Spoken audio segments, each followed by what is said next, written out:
परिमेय संख्या का एक डिफिनेशन बता दिए थे तुम लोग को। पहला बोले थे कि से कोई भी संख्या p बाई क्यू के फॉर्म में रहना चाहिए। दूसरा बताए थे p और q पूर्णांक होना चाहिए। और तीसरा बताए थे q नॉट इक्वल टू। ये तीन चीजें। पूर्णांक संख्या किसको कहते हैं वो भी समझा दिए है ना। उसके बाद देखेंगे परिमेय संख्या का दूसरा डिफिनेशन। तो वैसा संख्या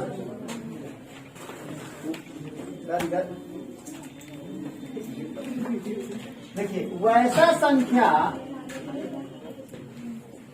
और भी डिफिनेशन इसका बताएंगे। वैसा संख्या जिसका वर्गमूल तो इंग्लिश में कहते हैं स्क्वायर रूट। वर्गमूल पूरा पूरा निकलता है, पूरा पूरा निकलता है। वैसा संख्या जिसका वर्गमूल पूरा पूरा निकलता हो उसे परिमेय संख्या कहते हैं। परिमेय संख्या वैसा संख्या जिसका वर्गमूल पूरा पूरा निकलता है उसे क्या कहते हैं? परिमेय संख्या। ठीक है, अब देखो ध्यान से यहाँ परिमेय संख्या के बारे में। यहाँ बैठो। वैसा संख्या जिसका वर्गमूल पूरा पूरा निकलता है उसे कौन सा संख्या कहते हैं? परिमेय संख्या। जैसे अब बताओ, ध्यान देखिए यहाँ पर रूट के अंदर जैसे 1 है, 1 का रूट कितना होता है? 1 होता है। तो लिखेंगे 1। तो 1 का जो रूट के अंदर निकाले इसी को कहते हैं स्क्वायर रूट, वर्गमूल। वर्गमूल निकला है 1। ठीक है, रूट 1 का वैल्यू हम लोग 1 निकाल रहे हैं, मतलब रूट 1 का कहेगा वर्गमूल। ये रूट जो दिया हो इसी को वर्गमूल कहते हैं। हिंदी में क्या कहते हैं? वर्गमूल। 1 का वर्गमूल 1 होता है। तो उसी प्रकार से 4 का वर्गमूल कितना होता है? 9 का वर्गमूल कितना होता है? तो अगर आपको स्क्वायर याद रहेगा तो उसका वर्गमूल भी याद रहेगा। उसी का उल्टा कर देंगे तो वर्गमूल हो जाएगा। अब बताओ, जैसे 1 का स्क्वायर 1 होता है, 2 का स्क्वायर 4, 3 का स्क्वायर, तो उल्टा उसी का। रूट 1 का वैल्यू 1, रूट 4 का वैल्यू 2, बचिए वहाँ। रूट 9 का वैल्यू 3। बैठो, क्या हुआ? रोक दिए थे क्या? रूट 16 का वैल्यू कितना होता है? और रूट 25 का वैल्यू कितना? रूट 36 का वैल्यू 6, रूट 49 का वैल्यू 7 होता है। रूट बताओ जी, 81 का वैल्यू 9 होता है। पहले लिख दो 8 का 64 का वैल्यू कितना होता है? रूट 81 का वैल्यू 9 और रूट 100 का वैल्यू 10। सब लोग को 30 तक याद होगा ना स्क्वायर। इसी का उल्टा वर्गमूल होता है। ठीक है, तो रूट के अंदर करेंगे। अगर रूट के अंदर से कोई भी चीज बाहर निकाल रहे हैं इसका मतलब उसका वर्गमूल कर रहे हैं। क्या कर रहे हैं? वर्गमूल। जिसका वर्गमूल पूरा पूरा निकल जाएगा उसको परिमेय संख्या, जिसका वर्गमूल पूरा पूरा नहीं निकलेगा उसको अपरिमेय संख्या। समझो, परिमेय संख्या का डिफिनेशन याद रहेगा तो अपरिमेय संख्या का डिफिनेशन याद रहेगा। ठीक है, अब देखो ध्यान से। तो ये सब जैसे रूट के अंदर 4 रहेगा, कोई कहेगा ये बताओ जी परिमेय संख्या क्या और परिमेय संख्या क्या बोलेगा? क्योंकि रूट 4 का वैल्यू कितना होता है? 2। तो निकल जा रहा है, तो निकाल कर नहीं बोलना तुमसे हम पूछेंगे रूट 25 का वैल्यू कितना होता है? या ऐसे पूछ दिया हम तो रूट 25 परिमेय संख्या क्या और परिमेय तो क्या बोलेंगे? सीधा बोलेंगे परिमेय। वो मन में निकाले कि रूट 25 का वैल्यू 5 होता है, उसको बताओ नहीं कि रूट 25 का वैल्यू 5 होता है। पूछने वालों को पता है इसलिए पूछ रहा तुमसे। ठीक है, तो तुमसे पूछेगा रूट 25 बताओ परिमेय क्या और परिमेय तो क्या बोलोगे? इसका वर्गमूल पूरा पूरा निकल जाएगा, मतलब रूट से बाहर अगर पूरा पूरा निकल जा रहा है वैल्यू तो परिमेय, अब पूरा पूरा वैल्यू नहीं निकलेगा तो उसको अब जैसे रूट अंडर 2, रूट 2 का वैल्यू पूरा पूरा निकलता है? रूट 2 का वैल्यू पॉइंट में होता है। कितना होता है? कितना होता है? अरे क्या होता है जानते हो? 1.41।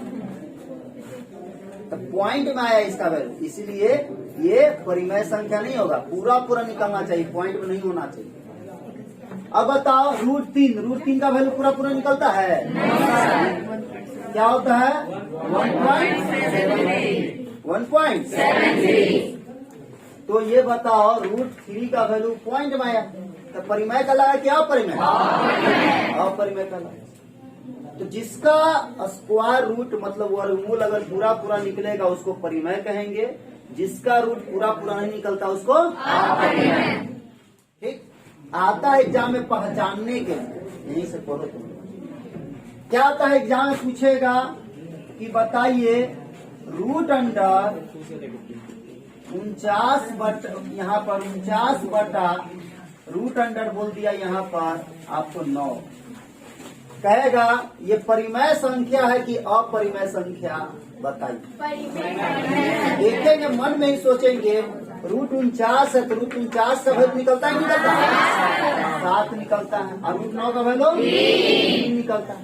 तो दोनों वैल्यू निकला है कि नहीं निकला है? दोनों रूट से बाहर आ गया, इसलिए कौन सा संख्या कहलाएगा? अगर कोई एक वैल्यू भी अगर रूट से बाहर नहीं निकलेगा तो अपरिमेय कहलाएगा, क्या कहलाएगा?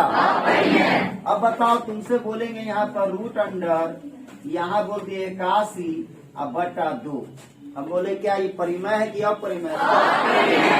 तो तुम मन में सोचोगे यहाँ कि ये जो रूट है दोनों पर 81 पर 2 दोनों पर है, 81 पर भी है और 2 पर भी, दोनों को अलग अलग कर दो। या सोचो कि रूट 81 का वैल्यू कितना होता है? आइए √2 का वैल्यू आता है पूरा पूरा, रूटे में रहेगा तो रूटे में रहेगा। तो बताओ 9 बटा √2 परिमेय क्या परिमेय?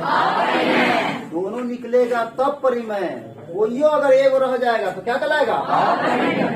ठीक है, इस परिमेय क्या परिमेय? अब बताओ इसके साथ प्लस भी रह सकता है, जैसे देखो 5, बताओ 5 परिमेय क्या परिमेय? 5 परिमेय क्या परिमेय? अपरिमेय जी, मतलब √5 है ये, दारू पीती हो? अरे 5 परिमेय क्या परिमेय? पहले ही पढ़े, इसके नीचे एक नहीं है, P बटा Q के फॉर्म में नहीं है, ये रूट में है पहले, रूट से जो बाहर है वो तो परिमेय है, ये है रूट वाला बात हो रहा था, परिमेय है कि अपरिमेय। अब बताओ P बटा Q के फॉर्म में नहीं है, P और Q पूर्णांक नहीं है, नीचे 0 है, परिमेय क्या परिमेय? परिमेय। रूट वाला की बात हो रहा है, 5 है तो 5 परिमेय क्या परिमेय? परिमेय। √2 परिमेय क्या परिमेय? अपरिमेय। लेकिन दोनों को अगर जोड़ेंगे तो दोनों जुटेगा, परिमेय और परिमेय के साथ कभी जुड़ता नहीं है। तो बोलेगा 5 प्लस √2 का वैल्यू क्या होगा? तो यही रह जाएगा 5 प्लस √2। अब तुमसे पूछेगा कि 5 प्लस √2 टोटल कौन सा संख्या है, परिमेय क्या अपरिमेय? तो तुम ऐसे नहीं बोला कि परिमेय है या अपरिमेय, दोनों एक साथ पूछ रहा है क्या है, तो क्या बोलेंगे? क्या बोलेंगे? अगर अपरिमेय के साथ, देखो यह परिमेय है, अपरिमेय के साथ कोई नंबर जुट जाए या घट जाए, चाहे भाग दे दे चाहे गुना कर दे, वो टोटल को अपरिमेय बना देता है। टोटल क्या बनाता है? ठीक है, बोला जाता है कि बोरा में एक प्याज अगर सारा रह जाए तो सारा प्याज को क्या करता है? वही अपरिमेय करता है। अपरिमेय अगर कोई परिमेय के साथ जुड़ जाएगा या घट जाएगा या गुना हो जाएगा चाहे भाग हो जाएगा, वो टोटल को अपरिमेय बना देगा। क्या बना देगा? बताओ 7 परिमेय था क्या परिमेय? परिमेय है। इसमें से माइनस हम √3 कर दे, ये √3 परिमेय क्या परिमेय? ये परिमेय था, परिमेय में कह रहा √3 को घटाइए, तो टोटल संख्या बोलेगा कौन संख्या? क्या बोलेगा? अपरिमेय संख्या। कौन सा संख्या है? देखो 5 बताओ परिमेय क्या परिमेय? अब बताओ √2 परिमेय क्या परिमेय? दोनों को गुना किया हुआ 5 √2 मतलब होता है 5 इंटू √2, 5 इंटू √2। ये परिमेय या परिमेय दोनों गुना कर दिए हैं, तो टोटल जो कहलाएगा, मान लो गुना का साइन दे देते ऐसे लिखते हैं ना 5√2, तो टोटल वो कहेगा तुमको परिमेय है कि अपरिमेय, तो क्या बताओगे? देखो गुना भी हो गया अपरिमेय के साथ परिमेय, तो क्या बन गया? अपरिमेय। अब बताओ यहाँ पर लिख दिए दो, दो परिमेय क्या परिमेय? बोलो परिमेय है। अब बताओ यहाँ पर नीचे लिख दिए √3। अब पूछेंगे दोनों संख्या बताइए टोटल एक साथ 2/√3 परिमेय है क्या परिमेय? तो ये था परिमेय, लेकिन √3 से भाग देते टोटल बन गया अपरिमेय। टोटल क्या बन गया? ठीक है। तो अपरिमेय संख्या किसी के साथ जुड़ जाएगा, घट जाएगा, गुना हो जाएगा, भाग हो जाएगा और टोटल को क्या बना देगा? एक ऑब्जेक्टिव इसी से आता है पहचानने के लिए निम्नलिखित में से कौन संख्या परिमेय है कि अपरिमेय।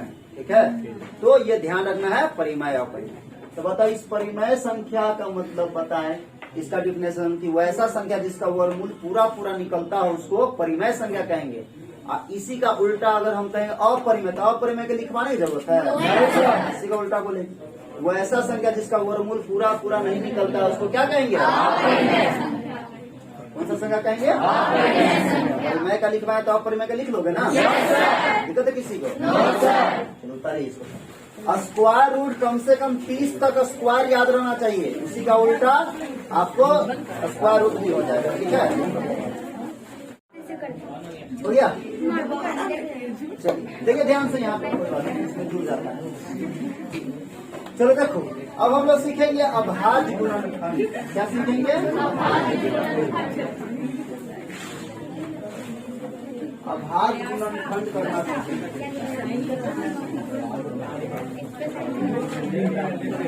देखो ध्यान से, हम लोग सीखेंगे अब अभाज्य गुणनखंड, प्राइम फैक्टर इसको कहते हैं इंग्लिश में। तो वो कैसे बनाते हैं? तो सबको आता होगा अभाज्य गुणनखंड का, बचपन से सीखे। जैसे तुमको हम कहेंगे कि क्वेश्चन बोलेंगे कि 100 का अभाज्य गुणनखंड बताओ। अभाज्य गुणनखंड नहीं, 100 का अभाज्य गुणनखंड करें। तो देखो 100 का अभाज्य गुणनखंड करना है तो 100 लिख दीजिए, सबको आता होगा ये। और अभाज्य गुणनखंड करना है ऐसे साइन देते हैं, और नाम देखो क्या है इसका। देखो तुम लोग कुछ चीज से लगा देते थे बचपन में, इसका नाम है अभाज्य गुणनखंड। अभाज्य गुणनखंड का मतलब होता है उसी संख्या से इसमें लगाइए जो अभाज्य संख्या हो। तुम बचपन में ये सब ध्यान नहीं देता होगा, 4 से भी तुम लगा देते होगे। 4 अभाज्य संख्या है? बताओ 4 से भी तो लग रहा है, 4 से लगा देते हैं। तो 4 अभाज्य संख्या है? नहीं, गलत हो जाएगा। नाम इसका अभाज्य गुणनखंड है। अब बचपन में तुमको उतना गौर से नहीं बताया गया होगा कि इसको अभाज्य गुणनखंड कहते, तुम सीधा निकालते थे। तो कभी कभी जल्दी बनाना रहता था तो 4 से निकाल देते होगे, 4 से लगा देता होगा, 5 से लगा देता होगा, 5 से तो लगेगा ही, 6 से लगा दिया, है ना, जो गलत होगा। अभाज्य गुणनखंड मतलब केवल अभाज्य संख्या से लगाना है। कौन सा संख्या से? तो सबसे स्टार्ट करना है सबसे छोटी अभाज्य संख्या। तो सबसे छोटी अभाज्य संख्या कौन होता है? 2 से लगता है कि नहीं लगता है? लग जाएगा तो 2 से लगाएंगे। कितना बार लगेगा? तो देखो 5 दूनी 10, एक 0 है तो 0। ठीक, फिर इसको ऐसे लिए, अब फिर अब 50 आ गया। फिर अभाज्य गुणनखंड है मतलब अभाज्य संख्या से लगाना है। फिर 2 से देखते हैं, 2 से लगता है? अब बताओ, फिर भी अगला स्टेप में भी अभाज्य संख्या लगाना है। अब बताओ 2 से लगेगा ये? 3 से, 5 से, 4 के बारे में सोचेंगे? 4 के बारे में क्यों नहीं सोचेंगे? अभाज्य संख्या, ठीक है। तो 5 से कितना? 5 से 1, ठीक है।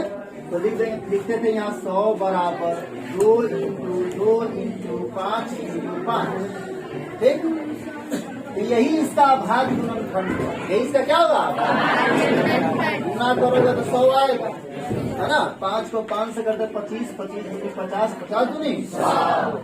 तो इसी को हम लोग अभाज्य गुणनखंड करते हैं। तुम लोग सोचो जा पढ़ना है सब पढ़ लेंगे, है कि नहीं? इसको क्या करते हैं? अभाज्य गुणनखंड। अब बताओ यहाँ पर हम कर देंगे 120 का अभाज्य गुणनखंड। तो सबसे पहले किससे लगाओगे? 6 दूनी 12, 1 0। फिर 2 से लगाएंगे, फिर 2 से लगेगा, अभी 2 से लगेगा, 3 से लगेगा, कितना है 5 से, ठीक है।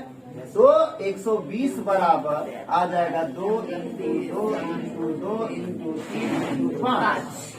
एग्जाम में ऑब्जेक्टिव में आता है ये कि 100 का निम्नलिखित में से कौन अभाज्य गुणनखंड है। तो या तो ऐसे तोड़ा रहेगा, नहीं तो थोड़ा सा यहाँ पर लगे कि 10th क्लास के बच्चा है उसके हिसाब से ऑप्शन में रहेगा। जैसे देखो 2 के वो है 2 लिख करके 2 है तो 2 पर पावर 2 दे देंगे, इंटू 5 के वो है 5 पर पावर 2 दे देंगे। ऐसे ऑप्शन में रहेगा, चाहे ऑप्शन रहेगा ना तो ऐसे रहेगा, नहीं तो ऐसे भी रह सकता है।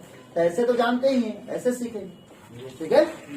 जितना जो संख्या उतना लिखकर उस पर पावर देते हैं। जैसे 2 को देखना, 2 पर लिख दीजिए, 2 कितना बार है 2 पावर दे देंगे। 5 लिख दिए, 5 के वो है 2 बार लिखिए। अब बताओ यहाँ देखो 2 के वो है 2 लिखकर पावर कितना देंगे। अब बताओ 3 एक ही वन है, 3 पर पावर 1 दे देंगे या नहीं भी देंगे, पावर 1 दे चाहे 5 बताओ के वो है 1 है तो पावर 1 दे देंगे।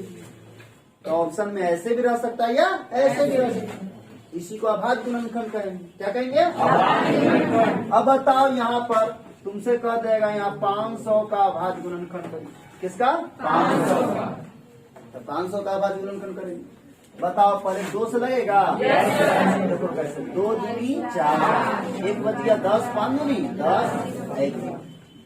अब बताओ फिर 2 से लगेगा, नहीं लगेगा 2 एकम 2, 5 दूनी 2 दूनी 4 है ना, 1 बच गया 5 दूनी 10। अब बताओ अब किससे लगेगा?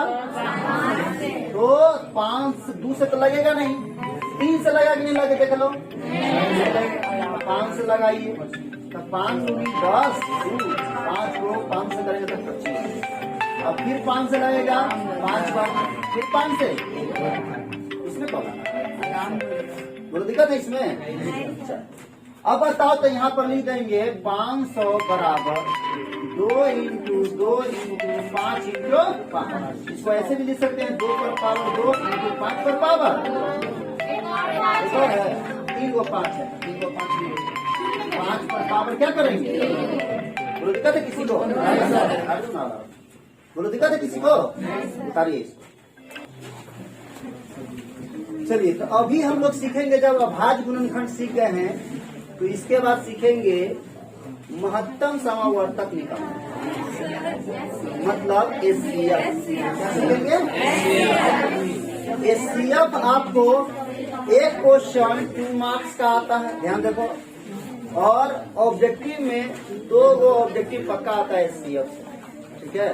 एचसीएफ एलसीएम से आप सिर्फ एचसीएफ की बात करें तो एचसीएफ से एक क्वेश्चन 2 मार्क्स का आएगा आपके एग्जाम में, और क्या होगा किसी ऑब्जेक्टिव कम से कम 2 जरूर रहता है एचसीएफ से, इसीलिए ध्यान से इसको समझेंगे। देखो इसको एचसीएफ को ध्यान देना, यहाँ महत्तम समावर्तक कहते हैं, महत्तम समावर्तक कहते हैं। इसको शॉर्ट में मौसा कहते हैं, मौसा या एचसीएफ कहते हैं। क्या कहते हैं? ठीक है, मौसा कहेंगे या इसको क्या कहेंगे? एचसीएफ, ठीक है। अब देखो ध्यान से, यहाँ पर एचसीएफ होता हाईएस्ट कॉमन फैक्टर, ठीक है। अब देखो ध्यान से, यहाँ पर इसी को हिंदी में महत्तम समावर्तक कहते हैं। क्या कहते हैं? शॉर्ट में इसको मौसा कहते हैं या एचसीएफ कहते हैं, ठीक। इसका मतलब क्या होता है वो भी समझाएंगे, लेकिन पहले निकालेंगे इसका, निकालने के बाद समझाएंगे इसका मतलब। मौसा का यानी हाईएस्ट कॉमन फैक्टर का मतलब क्या होता है, ठीक है। अब देखो ध्यान से, यहाँ पर जैसे मौसा निकालने के लिए, महत्तम समावर्तक निकालने के लिए कम से कम 2 संख्या का ही निकलता है, कम से कम 2 संख्या। एक संख्या का कभी मौसा ना निकलेगा, कम से कम कितना? 2। अब किसी का शादी हो रहा है तो शादी हो रहा है तो क्या है, अकेले का शादी हो रहा होगा, कम से कम तो 2 चाहिए उसमें, लड़का और तो शादी में जाना है तो शादी में जाना मतलब खाली लड़का का शादी में जाना तो लड़का की तरफ से जाना, खाली लड़का का शादी होते रहता है नहीं, वहाँ लड़की भी तो रहती है, लड़का का शादी लड़की से ही होते रहता है, है ना। तो मौसा निकालने के लिए कम से कम दो नंबर चाहिए, तब कम से कम दो नंबर तब मसा निकलेगा, नहीं तो मसा दो से ज्यादा नंबर निकल सकता है, दो से ज्यादा नंबर का मसा निकल सकता है। एक आदमी दो लड़की शादी कर सकता नहीं करता है। दूसरा ऐसा एग्जाम्पल मिलेगा कि एक मतलब लड़का है और दो दुल्हन से शादी हो रहा है उसका, है ना। वैसा एक से ज्यादा से भी होता है, नहीं कम से कम दो नंबर चाहिए मौसा निकालने के लिए, उससे ज्यादा जितना भी नंबर हो सकता है। ठीक है, तो मौसा हम लोग सीखेंगे यहाँ 3 तरीका से निकालना। कितना तरीका से? पहला तरीका सीखेंगे हम लोग भाग विधि से। कौन सा विधि से? भाग विधि। भाग विधि से मौसा कैसे निकालें। दूसरा सीखेंगे ये भाग विधि, आप लोग छठा क्लास में अगर पढ़े होंगे तो छठा क्लास में भी मौसा होगा, इसमें भाग विधि से निकालते हैं। दूसरा पढ़ेंगे यूक्लिड एल्गोरिथम विधि से। यूक्लिड एल्गोरिथम, यूक्लिड एल्गोरिथम विधि से। यूक्लिड एक व्यक्ति थे, उन्होंने ही क्या किया था, ये विधि को बनाया था, इसीलिए अपना नाम पर वो दे दिए कि यूक्लिड एल्गोरिथम विधि से मौसा निकाला। वो एक विधि बताए, एक तरीका बताए कि इस तरीका से मौसा निकलता है, तो उस विधि का नाम है अपना नाम पर रख दिए कि ताकि मेरा नाम अमर हो जाए, है ना। इस विधि का नाम था यूक्लिड एल्गोरिथम। ठीक है, जिस बच्चा को अगर भाग विधि आएगा निकालने, वही बच्चा यूक्लिड एल्गोरिथम विधि बना सकता है। ठीक है, अब देखो तीसरा तरीका है आपका अभाज्य गुणनखंड विधि, जो अभी अभाज्य गुणनखंड किए थे ना, इसीलिए पहले वो बताएं अभाज्य गुणनखंड विधि। तो 3 तरीका से मौसा निकाला जाता है महत्तम समारोह। पहला भाग विधि, दूसरा यूक्लिड एल्गोरिथम विधि और तीसरा अभाज्य विधि। अब देखो ध्यान से, भाग विधि आएगा तो यूक्लिड एल्गोरिथम विधि ऐसी बना लो। ठीक है, आराम से बन जाए। तो सबसे पहले हम लोग सीखेंगे भाग विधि। कौन सा विधि? अब देखो ध्यान से, यहाँ पर जैसे क्वेश्चन रहेगा, यहाँ आपको क्वेश्चन दिया कि 60 और यहाँ बोलेगा आपको 65 का, 60 और 65 का मौसा ज्ञात कर। मौसा ज्ञात करो, मतलब एचसीएफ ज्ञात। ठीक है, अब बता 60 और 65 का मौसा निकालना। अभी कौन सा विधि सीख रहे हैं? तो देखेंगे इन दोनों में नामी भाग विधि है, यानी भाग देना पड़ेगा, मतलब डिवाइड करना पड़ेगा। तो डिवाइड देना पड़ेगा, तो बताओ इन दोनों में किससे किसमें डिवाइड दे सकते हैं? छोटा से बड़ा में देते हैं, छोटा 60 है, 65 में भाग देंगे, है ना। कितना बार में लगेगा? एक बार में 60 लगेगा, कितना बच जाएगा? क्या समझो, पहले यहाँ तक दिक्कत है किसी को? दिक्कत है। जो बच जाएगा शेष, उसको फिर ऐसे घेरेंगे और यहाँ जो नंबर था उसको डालेंगे। जब तक शेष 0 नहीं बच जाएगा, मतलब पूरा पूरा कट नहीं जाएगा, ऐसे घेरते रहते। अब बताओ 5 से इसको लगाएंगे, तो बताओ कितना बार लग जाएगा? 12 बार में लग जाएगा। 12 बचे, शेष कितना बच गया? 0 बच गया। कितना बच गया? 0। तो देखेंगे किस नंबर से लास्ट में पूरा पूरा कटा है। तो बताओ किस नंबर से कटा है? 5 से। तो बोलेंगे मौसा 5 है। मौसा कितना है? 5। तो मौसा कितना है जी? 5। इसको ऐसे लिखेंगे, यहाँ पर केवल लिखोगे मौसा 5, तो पता चलेगा इतना लिखने से कौन कौन संख्या का मौसा 5 है। इसीलिए ऐसे लिखा जाता है। देखो मौसा, अब ब्रैकेट में लिखते जिसका इसका निकाले हैं 60 65 बराबर 5। इसका मतलब हुआ ऐसे लिखा रहेगा, तुम पहचान जाओगे 60 और 65 का मौसा कितना है? 60 पहला संख्या है और 65 मन करेगा पहला संख्या को 65 लिखे, बाद में 60 लिखे, लिख सकते हैं, कोई दिक्कत नहीं। कोई दिक्कत है? तो इसको मौसा कहेंगे। अब देखो मौसा का मतलब क्या हुआ। देखो ये 5 जो है ना, 5, देखो इसका नाम था हाईएस्ट, मतलब सबसे बड़ा कॉमन फैक्टर।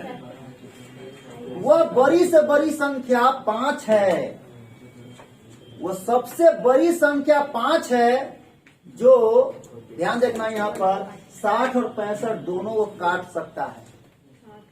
60 और 65 दोनों को काट सकता है। 5 से बड़ा दुनिया में कोई नंबर पैदा नहीं लिया है जो 60 और 65 दोनों को काट दे। 5 से बड़ा कोई नंबर नहीं है दुनिया में जो 60 और 65 दोनों को काट दे। 5 से बड़ा कोई संख्या नहीं है। तुम सोच के देखो, दोनों को काटना चाहिए, इन्हें कि वो खाली तेरह से क्या कटेगी तो कहेगा 60 हमको काटो, तो काट पाओगे? आरी चला रहे हैं कठिन ही कैसे 60 कटेगा 13 से, है ना? एक 60 आएगा, कोई कटे 12 आएगा, कहेगा लो हम 60 को काट दी। तो शर्त था दोनों को ना काटना है ना? तो 12 बताओ 60 को तो काट देगा, 65 काटेगा? 5 से बड़ा कोई भी संख्या नहीं है दुनिया में जो 60 और 65 दोनों को काट दे। 5 सबसे बड़ा संख्या है जो 5 और 60 और 65 दोनों को काट सकता है। इसलिए कहा जाता है इसको हाईएस्ट कॉमन फैक्टर, मतलब वह बड़ी से बड़ी संख्या बताइए। एग्जाम में देखो 2 तरीका से क्वेश्चन पूछेगा। पहला क्वेश्चन पूछेगा सीधा सिंपल कि 60 और 65 का मौसा ज्ञात करो। और दूसरा तरीका जो बच्चा एकदम अच्छा से पढ़ेगा उसको समझ में आएगा, कहेगा वह बड़ी से बड़ी संख्या ज्ञात करे जो 60 और 65 दोनों को विभाजित करता हो। तो इसका मतलब क्या निकालेंगे? सीएफ निकालेंगे। सीएफ जो निकलता है वह उससे वह बड़ी से बड़ी संख्या निकालता है जो दोनों संख्या को विभाजित कर दे या काट दे। ठीक है? तो तुमसे ऐसे पूछेगा वह बड़ी से बड़ी संख्या ज्ञात करे जो 100 और 120 दोनों को विभाजित कर दे। तो क्या निकालोगे? इसका किसका एचसीएफ? 100 और 120 का एचसीएफ निकालेंगे। एचसीएफ का जो आंसर आएगा वह सबसे बड़ी संख्या होगा जो क्या करेगा? 100 और 120 दोनों को काटेगा। इसमें कहेगा अगला क्वेश्चन में कि 100 और 120 का मौसा निकाले। 100 और 120 मौसा निकाले, या क्वेश्चन पूछ देगा इससे वह बड़ी से बड़ी संख्या निकालिए, यानी वह सबसे बड़ी संख्या निकालिए जो 100 और 120 दोनों को विभाजित करता हो, उससे बड़ा कोई संख्या ना हो। तो क्या निकालोगे? एचसीएफ निकालोगे, मौसा निकालोगे। निकालो। 100 से लगाएंगे किसमें? कितना बार में लगेगा? एक बार में लगेगा। 100 कितना बच जाएगा? 20। अब बताओ फिर ऐसे घेरेंगे इसको, 100 यहाँ उतारेंगे, बताओ कितना बार लग जाएगा? 100। बताओ जी शेष 0 बच गया? पूरा पूरा काट दिया? कौन संख्या है जो पूरा पूरा काटा है? तो मौसा हो जाएगा किसका? 120 का कितना? 20 वह सबसे बड़ा संख्या है जो 100 और 120 दोनों काट सकता है। तुम ठीक से बैठो, दिया गया है उसे इको पार्ट में बैठता है तो वैसे हाथ पकड़ो। अब बताओ 100 वह सबसे बड़ी, 20 सबसे बड़ी संख्या है जो 100 और 120 दोनों को काट सकता है। 20 से बड़ा कोई संख्या नहीं पैदा लिया है जो 100 और 120 दोनों को काट सके। कोई भी संख्या तुम सोचो मन में, आज सोचना चाहिए, इन्हें कि बोल दिए हैं सर तो मन, अरे सोचो मन में, तुम मन में काट के देखो तब ना ज्ञान को। जब आप किसी चीज से कनेक्ट होते हैं तब उसके बारे में जानते हैं। तो सोचना चाहिए तुमको खुद से, सर ऐसे बोल रहे हैं, देखते हैं मन में, इससे काट के इससे काट के, दोनों काटना चाहिए। 100 और 120 दोनों को काटने वाला सबसे बड़ा संख्या यही है। इससे छोटा वाला काट सकता है, इससे बड़ा कोई संख्या, इससे बड़ा कोई संख्या। अब 10 लेंगे तो 10 इससे छोटा ना है, 10 तो दोनों काट ही देगा, 5 दोनों को काट ही देगा। लेकिन हम कह रहे सबसे बड़ा संख्या है 20 जो दोनों काट देते हैं। छोटा संख्या की बात नहीं हो रहा, सबसे बड़ा संख्या। इसलिए एग्जाम में पूछेगा वह बड़ी से बड़ी संख्या ज्ञात करे या वह सबसे बड़ी संख्या ज्ञात करे, तो तुम सोचोगे आप बड़ी बोल रहा है, इसका मतलब होगा 1000 करोड़ नहीं, आपका 20। वह सबसे बड़ी संख्या ज्ञात करे जो 100 और 120 दोनों को काट। तो क्या निकालोगे, एचसीएफ निकालोगे। किस तरीके से निकलेगा उसका आंसर, तो एचसीएफ निकालना पड़ेगा। क्या निकालना पड़ेगा, यानी मौसा निकालना पड़ेगा। टाइम हम क्या बोले कि मिनिमम 2 अगर रहना चाहिए, उससे बड़ा कितना भी हो सकता है वो बताएंगे। पहले 2 संख्या वाला सीखेंगे, उसके बाद 4 संख्या वाला भी निकलेगा, 10 संख्या वाला भी निकलेगा। ठीक है, बोलो दिक्कत है इसमें। तो अगर सिंपल, अब गरीब बच्चा है, मतलब गरीब बच्चा मतलब हुआ कि बीपीएल कार्ड वाले बच्चे, बीपीएल कार्ड वाले बच्चे हम पैसा के लेकर नहीं बोल रहे, पढ़ाई के मामले में अत्यंत पिछड़ा है, मतलब पढ़ाई के मामले में बीपीएल कार्ड वाले हैं, मतलब बुद्धि उतना नहीं लगा पाता, मेहनत नहीं कर पाता। ठीक है, उस बच्चे से क्वेश्चन पूछेगा कि 100 और 120 का मौसा ज्ञात करे, तब उसको पूरा अच्छा से बुझाएगा कि अच्छा साफ कर दिया मौसा निकाल। अब थोड़ा सा अच्छा स्टूडेंट रहेगा और वो पूछेगा क्या कि वह सबसे बड़ी संख्या ज्ञात करे जो 100 और 120 दोनों को विभाजित करता हो, तो समझ जाएगा। अब गरीब बच्चा कैसे पहचानेगा, गरीब बच्चा बोलने का मतलब देखो, अब फिर वीडियो पे देखेगा तो जा गरीब बच्चा के बारे में नहीं पहचानेगा, ऐसे बोल रहे। गरीब बच्चा हम कह रहे हैं किसके बारे में, जो पढ़ाई में लो, जो मेहनत नहीं करता, पढ़ता लिखता नहीं है ज्यादा अच्छा से, है ना, बुद्धि में गरीब है, उसके बारे में बता रहे हैं। तो उस बच्चा सोचेगा क्या, ऐसे बोले साफ सबका मौसे निकलवाना चाहता है, तो साफ सब बोल दे दोनों का मौसा निकाले। डायलॉग मारे कहा बोल रहे हैं सबसे बड़ी संख्या ज्ञात करे जो 100 और 120 को विभाजित करता हो, तो साफ मौसा कहेगा तो सब बच्चा बना लेगा। लेकिन अगर ऐसा क्वेश्चन भी समझ के बना ले रहे हैं, तब समझो कि इसे पहचान रहे हैं ना। और मौसा का मतलब भी इसे समझ में आता है कि मौसा का मतलब ये होता है हाईएस्ट कॉमन फैक्टर, मतलब सबसे बड़ी संख्या जिसने हुआ बड़ी से बड़ी संख्या जो दोनों संख्या को विभाजित कर दे, वही उसका एचसीएफ कहलाएगा, मौसा कहलाएगा। ठीक है, बोलो दिक्कत है किसी को, दो संख्या का मौसा भाग विधि से बना दोगे ना। चलिए आप लोग बनाइएगा 125 और 130 का मौसा।